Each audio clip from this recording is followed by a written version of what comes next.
Qian Feng tiba-tiba menoleh ke arah Wang Lin. "Cheng Niu, bagaimana kalau kita bertiga bekerja sama menghadapi orang ini?" Liu Mei tersenyum tipis dan hendak berbicara ketika Wang Lin berkata, "Tidak perlu terlalu rumit, aku akan menyerang dulu."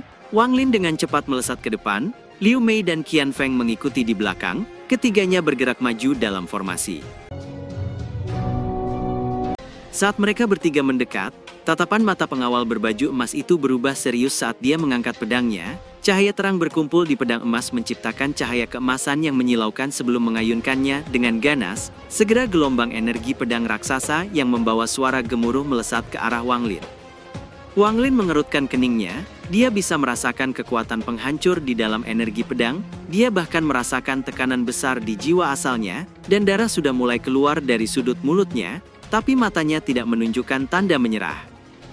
Ketika melihat kondisi Wang Lin, Qian Feng berhenti sejenak dan mulai berpikir, haruskah ia memanfaatkan kesempatan ini untuk membunuh Cheng Niu dan mengambil bendera 1 miliar jiwa, atau membantu menahan energi pedang? Dan dia pun mengambil keputusan. Dia akan membunuh Wang Lin dan mengambil bendera jiwa. Dengan bendera jiwa, dia akan memiliki kekuatan yang lebih dari cukup untuk menahan energi pedang. Semua ini terjadi dengan sangat cepat di benaknya. Setelah mengambil keputusan, Qian Feng tersenyum dingin dan berkata, "Tenang, rekan Cheng, aku datang," kata Qian Feng melesat dengan cepat.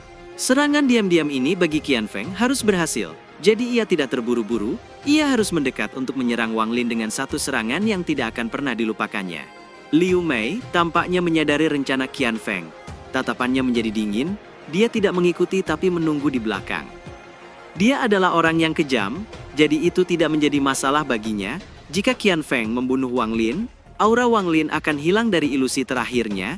Itu akan memudahkannya menghilangkan iblis nafsu dalam dirinya yang harus dia hadapi di masa depan. Pada saat ini, bilah pedang tiba tepat di atas kepala Wang Lin. Kilatan dingin melintas di mata Wang Lin, dia telah memutuskan untuk menyerang pertama kali. Bagaimana mungkin dia tidak mempertimbangkan perubahan hati Qian Feng? Semua ini adalah bagian dari rencananya. Saat bilah emas pedang itu menyerang, Wang Lin diam-diam menghitung kecepatan Qian Feng. Ketika Qian Feng berada 100 kaki darinya, Wang Lin dengan cepat mengeluarkan pagoda Zoe, segera energi spiritual kekuatan Ascendan keluar dari pagoda, dan memblokir hantaman bilah pedang. Bilah energi pedang itu berhenti sejenak saat menghantam pagoda. Dengan memanfaatkan waktu jeda ini, Wang Lin segera menghindar dan melesat ke arah lautan emas. Di saat yang sama dia melambaikan tangannya, dan pagoda itu sekejap menghilang. Dengan menghilangnya pagoda yang menahan energi pedang, pedang itu terus meluncur ke arah Qian Feng. Wajah Qian Feng berubah drastis, dia segera melemparkan jarum iblis dan menghantam energi pedang. Saat Wang Lin terbang menjauh, dia masih melihat ke arah Liu Mei dengan dingin. Liu Mei yang berada di belakang Qian Feng, nampak terkejut saat menyadari perubahan situasi yang tiba-tiba ini, dan segera mengejar Wang Lin. Ketika melihat Liu Mei semakin dekat, tatapan Wang Lin menjadi dingin dan bergerak lebih jauh 100 kaki dari Qian Feng. Begitu Wang Lin berada lebih dari 100 kaki dari Qian Feng, mata pengawal itu menjadi serius dan dengan cepat mengayunkan pedangnya 2 kali ke arah Wang Lin dan Liu Mei. Wang Lin mendengus dingin, dia berhenti terbang menuju laut dan berteleportasi hingga jarak 100 kaki dari Liu Mei saat bilah pedang mendekat. Ekspresi Liu Mei nampak berubah, ia tampaknya menyadari sesuatu, meskipun ia tidak yakin, ia tampaknya telah menebak situasi dari tindakan Wang Lin, ia akan berteleportasi menjauh sehingga Wang Lin akan berada di atasnya, membuat Wang Lin menjadi orang yang akan menerima hantaman bilah energi pedang. Wang Lin mencibir saat melihat tindakan Liu Mei, dia segera mengeluarkan beberapa ukiran domain waktu, dan berkata, "Meledak." Segera semua ukiran kayu itu meledak dan domain waktu yang kuat melonjak keluar, meskipun domain Liu Mei telah mencapai akhir, namun domain waktu ini telah dipersiapkan dengan cermat oleh Wang Lin. Meski domain waktu tidak dapat melukai Liu Mei, namun itu akan memperlambat waktunya, dan itu akan berakibat fatal. Tubuh Liu Mei mulai melambat, memungkinkan Wang Lin bergerak maju di bawahnya. Pada saat ini, kedua energi pedang itu tampak menyatu, dan dengan kejam melesat ke arah Liu Mei. Tatapan Wang Lin menjadi dingin saat menunjuk jarinya ke arah Liu Mei, segera segel pembatas keluar dari jarinya dan melesat ke arah Liu Mei. Wang Lin tahu bahwa waktu sangatlah penting, jadi dia segera memasuki laut dan melihat istana raksasa yang memancarkan cahaya keemasan. Namun saat Wang Lin menyerbu ke arah istana dengan kecepatan tinggi, serangkaian suara gemuruh terdengar dari permukaan, dan air laut di sekitar Wang Lin dengan cepat terbelah ketika gelombang bilah pedang raksasa turun dari langit dan dengan cepat mengejarnya. Saat aura pedang semakin dekat, Wang Lin bisa merasakan aura pedang emas yang kuat. Rasa sakit yang tajam tiba-tiba datang dari atas kepalanya. Saat dia hanya berjarak 1000 kaki dari istana, bilah pedang semakin dekat di atas kepalanya, ia segera mengeluarkan pagoda dan domain Zouyi segera menyebar dengan cepat dan menahan bilah pedang itu. Dengan memanfaatkan jeda waktu ini, Wang Lin segera menyerbu masuk ke istana dan bergegas ke kedalaman istana. Sementara itu di atas laut, bilah pedang mendekati Liu Mei. Tepat saat dia hendak menghindar, penghalang yang dilepaskan Wang Lin mendekat dari belakangnya. Hal ini membuat ekspresinya berubah kusam. Pita putih muncul di tangannya, dengan satu gerakan mencambuk, penghalang itu hancur. Setelah itu pita putih dengan cepat melilitnya dan menjauhkannya dari bilah pedang membuat serangan bilah pedang meleset dan menghilang. Pengawal berbaju besi emas itu tidak menyerang lagi, tugasnya adalah menjaga tempat ini, dan hanya mengizinkan mereka yang memenuhi syarat memasuki istana. Qian Feng melihat Wang Lin yang berhasil masuk, kemarahan melonjak di wajahnya. Cheng Niu, aku bersumpah akan mencabik-cabik tubuhmu, kau akan mati dengan menyakitkan. Sementara itu Liu Mei menatap laut dengan ekspresi muram, dia melihat Qian Feng yang meraung marah dan berteriak, diamlah, jika bukan karena kau ingin menyerangnya, kita pasti sudah berada di dalam istana, kata Liu Mei dengan marah. Ekspresi Qian Feng tampak garang, ia menatap Liu Mei dengan tajam, apa kau pikir aku tidak menyadari kalian berdua saling menggoda dan saling menatap? Adik magang junior, jangan lupakan apa yang kau janjikan padaku. Liu Mei menatap Qian Feng dengan dingin dan berkata, dengan adanya Yun Kezi di sana, akan sulit bagi Cheng Niu untuk mendapatkan kembali jiwanya. Yun Kezi tidak akan membiarkannya berhasil dengan mudah. Qian Feng menarik napas dalam, lalu menarik kembali ekspresinya yang dingin dan berpikir. Zukeji itu memberiku sesuatu yang dapat digunakan melawan bendera 1 miliar jiwa. Setelah Yun Kezi keluar, aku akan menggunakan benda ini, aku hanya menginginkan kepingan jiwaku. Tapi, jika ia tetap tidak mau memberikannya, aku akan mengerahkan seluruh tenagaku. Pikir Qian Feng dengan dingin. Sementara itu, di dalam istana bawah laut, Wang Lin melihat lorong yang sangat besar, cahaya di dalamnya memancarkan aura iblis, menyebabkan lorong ini melengkung dan berputar, menciptakan perasaan yang sangat aneh. Wang Lin dengan waspada melangkah maju, ia telah berjalan cukup lama, namun lorong itu nampak tak berujung. Wang Lin menyebarkan indera spiritualnya namun terkejut saat indera spiritualnya menghilang di telan lorong. Setelah beberapa saat, Wang Lin melihat kilatan cahaya di kejauhan, dia berhenti dan kembali menyebarkan indera spiritualnya untuk melihat ke depan. Ketika melihat ujung lorong, yang dilihatnya adalah tempat terbuka yang luas. Ada sebuah menara yang menjulang tinggi di tengah area terbuka ini. Di puncak menara itu, ada seseorang pria parubaya duduk di atas singgasana. Meski orang itu sudah mati, tapi tubuhnya memancarkan aura yang sangat kuat. Di depan mayat ini, melayang sebuah bola cahaya ungu. Cahaya ini menyinari pria parubaya itu, dan meninggalkan bayangan gelap di belakangnya. Bola cahaya ungu itu adalah kristal planet kultivasi.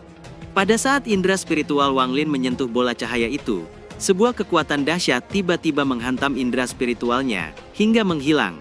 Itu Suzaku pertama, Ye Wiyu. Seru Wang Lin menebak identitas pria parubaya itu. Satu suara tiba-tiba terdengar, karena kau sudah datang, masuklah. Suara Yun Kezi terdengar dari ujung lorong. Wang Lin mengernyit. Dia melihat Suzaku pertama dan kristal planet kultivasi, tapi dia tidak melihat Yun Kezi dan Mo Lihai. Tampaknya keduanya sudah lama ada di sana. Wang Lin merenung sejenak sebelum melangkah maju dan tiba di ujung lorong, dan melangkah ke ruang terbuka yang luas. Di hadapan menara setinggi 1000 kaki di tengah, dia tiba-tiba merasa sangat kecil. Wang Lin sedikit mengernyit dan melihat Yun Kezi duduk bersila di sudut. Wajahnya nampak pucat dan ada darah di sudut mulutnya. Yun Kezi membuka matanya dan menatap Wang Lin. Aku benar tentangmu, kamu memang orang ketiga yang sampai di sini. Wang Lin dengan waspada bertanya, bagaimana dengan orang tua itu? Ekspresi Yun Kezi tampak buruk saat dia berkata, aku menggunakan formasi untuk menjebaknya, dia seharusnya masih terperangkap di dalam. Wang Lin, aku terluka parah, jadi pergilah dan ambilkan kristal planet kultivasi untukku. Aku tidak bisa membiarkan kristal planet kultivasi itu hancur. Wang Lin merenung saat mendengar itu. Yun Keji menghela napas dan berkata, "Aku tahu kau sangat berhati-hati, kau dapat memeriksa tubuhku dan menemukan kalau aku hampir sepenuhnya kehabisan tenaga. Orang tua itu bukan dari planet Suzaku, semua jurusnya sangat aneh dan aku tidak bisa menjebaknya lama-lama. Begitu dia bebas dan merebut kristal planet kultivasi, kita semua akan menghadapi krisis." Wang Lin mengangkat kepalanya dan menatap bola cahaya ungu di depan Suzaku, namun setelah itu dia dengan cepat melesat pergi dari tempat itu menuju lorong. Yun Keji mengerutkan keningnya, dia menghilang dan muncul di depan lorong menghalangi Wang Lin. "Apa yang kau lakukan?" kata Yun Keji dengan tajam. Wang Lin melompat mundur, dia melambaikan tangan kanannya, dan bendera 1 miliar jiwa muncul, lalu berkata, "Aku belum ingin mati," kata Wang Lin. Ekspresi Yun Keji tampak gelap saat bertanya, "Bagaimana kau bisa tahu?" Wang Lin berkata dengan nada berat, "Itu bukan kristal planet kultivasi. Lagi pula, kamu memiliki kemampuan untuk berteleportasi, jadi meskipun kamu terluka, itu tidak akan separah yang kamu katakan." Yun Keji sedikit mengernyit, "Kamu memang layak menjadi salah satu orang yang aku pilih." Itu benar, bola itu memang bukan kristal planet kultivasi, hanya bayangan. Selama seseorang menyentuhnya, mereka dapat mengambil kembali bagian jiwa mereka. Wang Lin hanya diam menatap Yun Keji, genggamannya pada bendera jiwa perlahan mengencang. Yun Keji sedikit mengernyit, "Aku tidak akan berbohong padamu, untuk menarik kembali kepingan jiwamu melalui bayangan itu dibutuhkan harga yang mahal. Itulah sebabnya aku memintamu untuk mendapatkannya untukku. Jika kau melakukannya, aku akan memberimu harta karun yang kuat sebagai hadiah." Di bagian terdalam dari makam abadi, ada sebuah altar kuno. Di sanalah leluhur klanku memperoleh kekuatan untuk mencapai tahap 12 daun. Jika kau membantuku membawa kembali kristal planet kultivasi, aku akan membawamu ke sana untuk meningkatkan kultivasimu 1 tingkat. Bagaimana? Tanya Yun Keji menunggu jawaban Wang Lin. Namun Yun Keji tampak cemas saat dia melihat Wang Lin hanya diam dan dengan cepat berkata, "Wang Lin, cepat ambil kristal planet kultivasi, jangan memaksaku untuk bertindak, kau tahu aku tidak ingin membunuhmu." Wang Lin menatap Yun Keji dan berkata, "Bagaimana jika kau mengingkari janjimu? Beritahu aku cara yang benar untuk menggunakan topi jerami sebagai jaminan," kata Wang Lin. Wang Lin masih memiliki topi jerami pemberian Yun Keji, namun topi jerami itu mengandung banyak batasan dan semuanya sangat rumit, jadi tanpa cara yang tepat, dia tidak akan dapat mengeluarkan kekuatan penuhnya. Yun Keji sedikit mengernyit, lalu melemparkan sebuah batu giok ke arah Wang Lin. Wang Lin menyimpannya, lalu terbang menuju menara di tengah dengan bendera jiwa di tangannya. Dalam sekejap, dia tiba di sebelah mayat Suzaku dan menatap bayangannya, sebelum mengalihkan pandangannya ke kristal planet kultivasi. Dia berdiri di samping cahaya ungu, namun anehnya, tidak ada bayangannya sama sekali. Mata Yun Keji berbinar, dia segera berkata, "Letakkan tanganmu di sana dan panggil namaku. Jangan mencoba melakukan hal yang aneh, atau aku akan membunuhmu." Wang Lin menarik napas dalam, lalu menundukkan kepalanya ke arah Yun Keji, dan berkata dengan nada berat, "Dulu aku menganggapmu sebagai dermawanku, bahkan ketika aku mengetahui bahwa kau adalah klan abadi, aku tidak ingin menentangmu, aku hanya ingin meninggalkan planet Suzaku, dan mencari jalanku sendiri. Senior, kau benar-benar mengecewakanku hari ini. Aku tidak tahu, apakah bayangan ini akan melakukan apa yang kau katakan, tapi aku tahu bahwa jika aku melakukan apa yang kau katakan, aku akan langsung mati." Saat Wang Lin mengatakan itu, kekejaman melonjak di wajah Yun Keji dan hendak menyerang Wang Lin, namun Wang Lin segera mengibaskan bendera 1 miliar jiwa, dan ribuan pecahan jiwa melesat keluar dan menyerbu ke arah bayangan Suzaku. Di saat yang sama, Wang Lin dengan cepat mundur.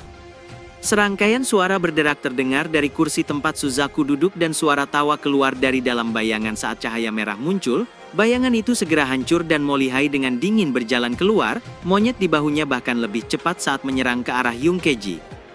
Ekspresi Yun Keji nampak suram, tangannya bergerak, dan satu persatu tato emas muncul dari kehampaan, dan menjadi perisai yang berputar di sekelilingnya. Tatapan Mo Lihai nampak dingin saat melihat Yun Keji. "Anak kecil, segelmu itu cukup bagus. Dengan menggunakan aura dari mayat Suzaku ini, kau menciptakan segel bayangan untuk menyegelku. Segel bayangan semacam ini sangat langka. Tidak mudah untuk bisa mengendalikannya. Jika tubuh asli guru ada di sini, itu akan hancur hanya dengan satu pukulan. Mampu melakukan sebanyak ini terhadapku, kamu boleh bangga sebelum mati," kata Mo Lihai dengan senyum sinis. Cahaya merah pekat menyala di matanya. Yun Keji mendengus dan tato-tato di sekelilingnya berterbangan. Sasarannya bukan Molihai, melainkan monyet kecil itu. Yun Keji berkata dengan dingin, "Hanya monyet boneka. Selama aku menghancurkan tempat tersembunyi indera spiritual itu, sekuat apapun tubuh aslimu, kau tidak akan bisa sampai di sini." Sementara itu Wang Lin mengamati mereka. Ketika indera spiritualnya menyebar, dia melihat bayangan di belakang Ye Wuyu, namun dia tidak melihat bayangan dirinya dan merasa aneh, lalu memutuskan untuk mengambil resiko. Jika dia gagal, dia akan segera memasuki manik untuk bersembunyi. Dia yakin Yun Keji tidak berbohong mengenai pengaruh bayangan kristal planet kultivasi, namun harga yang harus dibayar untuk mengambil sepotong jiwa adalah nyawanya sendiri. Kalau tidak, Yun Keji pasti sudah mendapatkannya sendiri tanpa perlu menunggu. Bahkan jika orang ketiga itu bukan Wang Lin, Yun Keji akan tetap memaksa orang itu untuk mendapatkan kepingan jiwa itu. Begitu Molihai keluar, Wang Lin kembali mengibaskan bendera jiwanya, dan ribuan pecahan jiwa mengelilinginya dan segera mundur. Tepat pada saat ini, istana tiba-tiba berguncang dengan dahsyat, dan retakan mulai muncul di menara. Keruntuhan lain dari planet kristal kultivasi telah dimulai. Dari dasar menara, sebuah retakan muncul dan bergerak ke atas. Akhirnya retakan itu mencapai puncak menara dan menghantam singgasana Suzaku hingga jatuh, dan tubuh Ye Wuyu berubah menjadi debu dan menghilang. Tepat pada saat itu, semua orang berhenti dan menatap ke arah Ye Wuyu yang telah berubah menjadi debu. Dari tubuhnya yang menghilang muncul sebuah kristal putih seukuran setengah kepalan tangan dan melayang di udara. Itu kristal planet kultivasi. Seru Yun Keji segera menyerbu keluar, tapi Molihai dan monyet kecil itu bahkan lebih cepat saat menyerbu ke arah kristal putih itu. Adapun Wang Lin, dia tidak cukup dekat dan mengerutkan keningnya sebelum menyerbu ke arah lorong terdekat. Molihai dengan cepat meraih kristal itu dan tertawa keras. Hari ketika Tuan akan bebas sudah di depan mata. Namun, tepat saat ia meraih kristal itu, ekspresinya tiba-tiba berubah, tawanya berhenti, dan ia menampakkan ekspresi tidak percaya. Tepat saat ia hendak melepaskan kristal itu, tubuhnya menjadi kaku dan mulai meleleh menjadi untayan kabut yang memasuki kristal putih. Dalam sekejap, Molihai telah menghilang, yang tersisa hanyalah gumpalan cahaya merah yang dengan cepat menyatu dengan monyet kecil itu. Kekuatannya tiba-tiba meningkat menjadi ascendan tahap akhir, seperti Zukeji. Sementara itu, Yun Keji mengulurkan tangannya dan merasakan sakit yang menyakitkan saat asap putih muncul di tubuhnya. Beruntung dia tidak menyentuhnya, atau dia akan mati. Tepat pada saat ini, kristal putih itu tiba-tiba mengeluarkan dengungan dan menyerbu ke arah Wang Lin. Wang Lin mengerutkan keningnya, ia melihat apa yang terjadi pada Molihai. Segel di tangannya berubah membuat kecepatan terbangnya menjadi lebih cepat. Wajah Yun Keji nampak kusam, dan segera mengejar kristal putih itu. Monyet kecil itu juga mengejar di belakang. Tepat saat semua orang pergi, cahaya ungu berkumpul di atas menara dan berubah menjadi sosok yang mengenakan topeng misterius, dan bergumam, kristal planet kultivasi mulai hancur. Zukeji ini sungguh berani.